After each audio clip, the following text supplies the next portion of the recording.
Hello class, we need to continue to look at earliest Christianity in its Greco-Roman cultural religious context. In particular, we want to address the question, are there parallels between Greco-Roman religions and Christianity? Elements imported into Christianity? Many scholars would try to say yes to that question and would actually posit that Christianity is dependent on some of these ancient expressions of Greco-Roman religion. So we need to look at the question to see what's happening. Be sure to read pages 1 through 4 in Ferguson's book, The Introduction on Perspective on Parallel. It's a good way to introduce yourself to this problem. Let's begin by framing the issue. In many ways, Christianity came into a world ripe for the gospel, as we've said. In the fullness of time, God sent forth His Son. God was preparing the human race through His divine providence, so that it was ripe for the gospel. So there was a receptive ear to the answers that the gospel provided and being asked by the Greco-Roman world. It was prepared in some practical ways by the political, historical, and cultural experiences. We talked about the fact that Greece and Rome had done some things to stabilize the world and bring about a peace. That we saw how administratively they had lines of communication through a postal system and Roman roads. There was a common Greek language that wasn't replaced as the lingua franca of the entire world until the 8th century with the rise of Islam.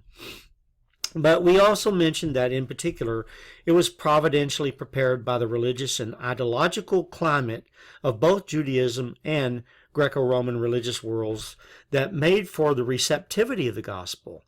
One of the religious expressions in the Greco-Roman world was particularly appealing to a very large number of people was something called mystery religions. So what is mystery religions? Well, what we know comes mostly from the critics who were writing against these religions, and we can gather that they were first born in the East, like in Persia, but quickly spread to Greece, then to Egypt, and throughout the Roman Empire. Became extremely popular. Well, why? Greco-Roman religions were secret initiation rites entered into voluntarily. They were dedicated to a particular deity or group of deities, and they used a variety of intense experiences, such as darkness, either of night or in a cave, interrupted suddenly by bright lights and loud noises or music that induced a state of disorientation, and an intense religious experience. Some of them involved cryptic symbolism. Initiates, though, were not allowed to discuss the details of what they experienced. So modern understanding of these rites is limited by the secrecy. The most prestigious types of mysteries in the Greek world were the Eleusinian mysteries dedicated to the goddess Demeter, which were performed at the city Eleusis near Athens, from at least the 6th century BC to the end of the 4th century AD. They centered on Demeter's search for his daughter and so forth. It's the whole mythology there, and you can read about the Demeter mythology in online anywhere. So I'll encourage you to do that. So Mithraism, the god Mithra, I have a video on this below that you should watch that. Addresses that question of parallels. And Isis, now you hear of Isis, you think Egypt, right? Ancient Egyptian religion. Well, the Greeks interpreted the rituals involved in the worship of Isis as mysteries. In fact, the Greek historian Herodotus, writing in the 5th century BC, was the first to do so. He referred to them as the myth of the murder of Orisis, a mystery, likening them to the mysteries of Dionysus and so forth. He further said that the Greek worship Dionysus was influenced by the worship of Osiris in Egypt. So the mysteries of the god Dionysus, we talked about a little bit, that the Israelites were forced to participate in that and reacted quite violently to it. But anyway, it happens usually in a frenzy at night in the open air, also connected in some way with Orphism. Orphism is a group of mystical beliefs about the nature of the afterlife. The imagery of the afterlife found in the mystery cults may thus have been influenced by the East and in Egyptian afterlife beliefs. So there's connections there. Now, again, we ask the question, what's going on here? Why was it so popular? Well, Samuel Angus talked about Christianity in a battle with the Greco-Roman mystery religions for the hearts and minds of humanity. They were expressing, as was Christianity, some of the perennial and innate needs of the human heart that we've mentioned before. So let's talk about what the appeal was. They were socially inclusive, meaning they were open to all classes. You don't have to be of the aristocratic upper crust to be a vital and vibrant participant. Next, they were intellectually inclusive. That is, enough variety within mystery religions to appeal to almost anyone. I mean, take all the different varieties out there. They had a broad and variety of varied expression. Also, there was the concern for immortality. They had various levels of spiritual status. They arrived at a higher status of spirituality through ritual experiences. And finally, the last status was where a person receives immortality. And then next, they gave access to esoteric knowledge. Secret knowledge gives in to the pride of man to know something that no one else knows. And mystery religions were exclusive in that way. Then there was emphasis on astrological, cosmological motifs. They had astrology. They explained the origin of this earth in terms of mythology tied to the cosmos, the stars and their constellation. And the last thing is that in their worship and in their celebration, they were profoundly sensual. By that, I mean that they brought all the senses into play and somehow involved the senses in the context of worship. Mithra, for example, would have had the contrast between light and darkness. They would have had musical processions down these caves. There would have been lights that suddenly flashed and offerings made where the worshiper would get his hands on the animal, actually have blood on him from the sacrificing of a bull. All of that has to do with sensuality and was very much part of the appeal of mystery religions. So we have to ask the question,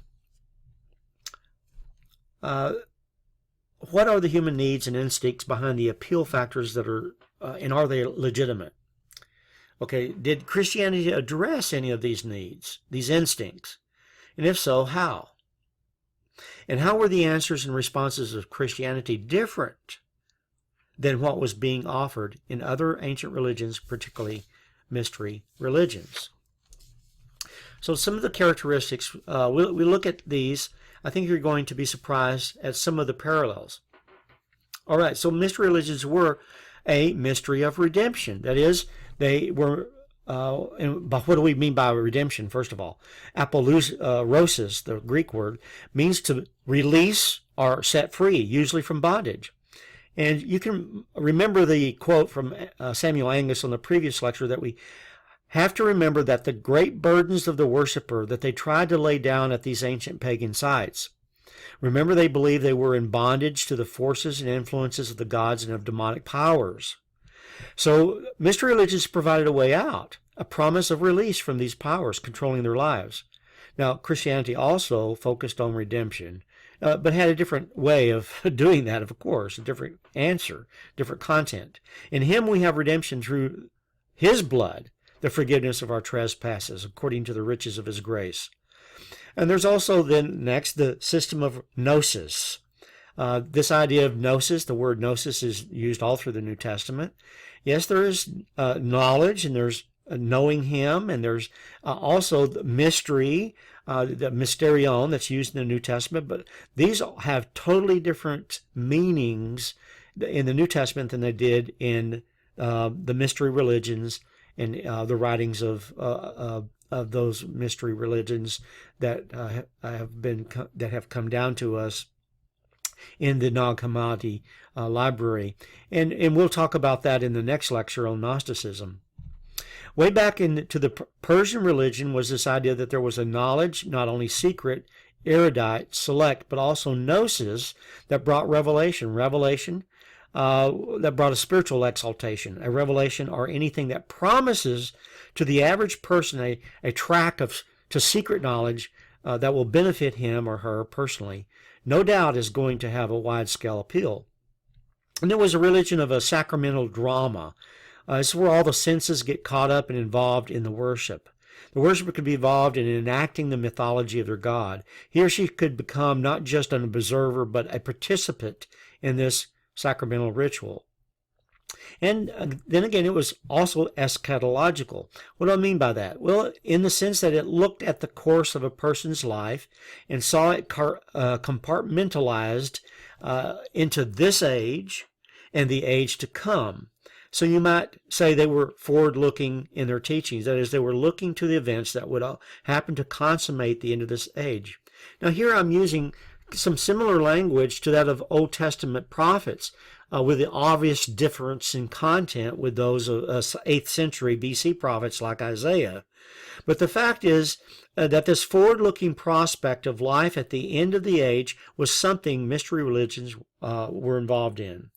And the next, a personal religion that is benefiting the personal worshiper. And then seventh, a cosmic religion that dealt with the universe and in fact attempted to address some of the large questions of life that we've mentioned over and over again. Origin, where did I come from? Meaning, why am I here? Destiny, where am I going? And again, we ask the question, does Christianity have features that parallel these? And the obvious answer is yes. How and what ways, then, are they parallel? But the answers given are certainly not the same. Broad structures the same, yes. Content, no. So Christianity has parallels to mystery religions, but totally different way in answering the questions being asked.